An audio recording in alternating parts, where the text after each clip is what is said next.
Well, NACE certainly is concerned about the growing public policy concerns about the efficiency and effectiveness of higher education, and particularly in terms of the outcomes of higher education.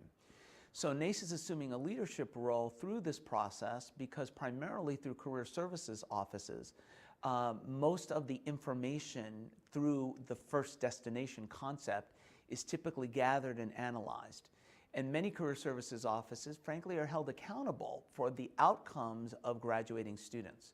So NACE is determined through a variety of advocacy efforts and through our work with partner not-for-profit organizations, our corporate partners, and also increasingly now with government entities about how we might be able to establish a format, a direction, so that universities can work together going forward in more of a kind of consistent, standardized fashion about the type of information we collect about graduating students,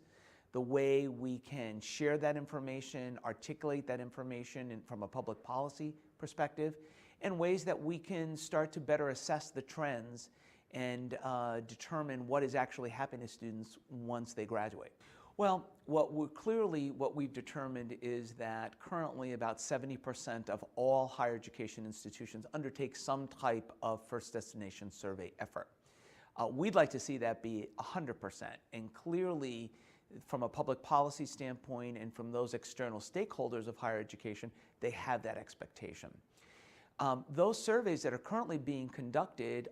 take all sorts of different forms and shapes. They're done at different times, they ask different questions, and there's been no way to date to kind of aggregate all that information in a way that helps influence public policy decisions about higher education. So what we hope to do through NACE is to build on some of our advocacy efforts about the importance of this information and the importance of accountability in career services work. And we're taking that next step this year of trying to identify what are the particular kinds of data we would like to collect and have our members collect through a first destination survey process, how we might collect and aggregate that data, and how might NACE take a leading national role in sharing the trends and other findings that we have from being able to look at that data.